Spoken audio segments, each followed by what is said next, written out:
Mabuhay! Good afternoon, my dear tourists. I'm Gemma, your tour guide for today, and it's my pleasure to be of service to you. I will lead you to enjoy fully our amazing trip. So, when regards to our rules and regulations, first, smoking and being messy are strictly prohibited inside the bus, but eating foods are allowed. Second, we may always follow the itinerary given to you and always stay with the group. And if you have any questions, need help and assistance, don't hesitate to call my attention. Just call me and I'll be there. While we are waiting to our first destination, let me tell you some details about Intramuros, Manila. Intramuros is in 5th District of Manila, founded by Miguel Lopez de Legazpi, a Governor General of the Spanish East Indies, settled on June 12, 1571. And the name Intramuros from the Latin means within walls. If Intramuros is within walls, how about the extramuros? What does it mean? So just wave your hand if you want to answer. Alright, extramuros means outside the walls.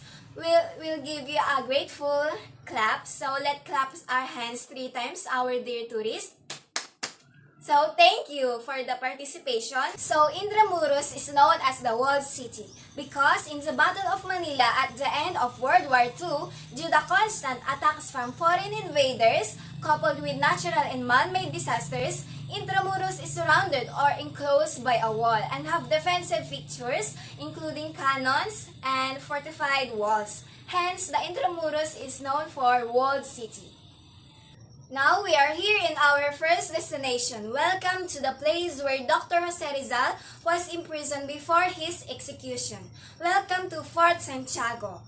Fort Santiago Intramuros is the oldest Hispanic stone fortress in the Philippines, making it a notable Intramuros tourist spot. There are calesa or carriages, old dungeons, and an old theater and gardens surrounding Fort Santiago to keep your eyes and ears busy as you take in all the history. The good news here is the government has opened its dungeons for the public so you visitors can explore the dungeons that were used as storage vaults and powder magazines of the Baluarte de Santa Barbara, a stone structure in 1592. So, during World War II, the dungeons were used by Japanese troops to imprison resistant fighters and political prisoners. So, for you to enter the dungeon, you will have to squat since the entrance is small. My dear tourists, is that okay? By touring the dungeon, you will see the actual faces of where the significant and horrifying events happen.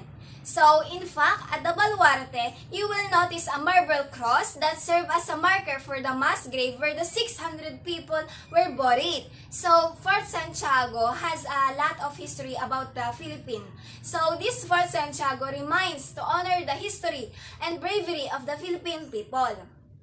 You will see that there are many objects displayed here inside Fort Santiago that serve as the face of what happened here in the past. So to maintain them, we have limitations like proper touching, so just step backward. So we should just be quiet so that there is no noise that could disturb this place. But of course, we can take photos so that we have remembrance. And keep your eyes to the surroundings inside Fort Santiago so that we are able to enjoy much this amazing tour. I hope you enjoy this tour with me as your guide and thank you for the bonding that we have. Until next time, mabuhay tourists!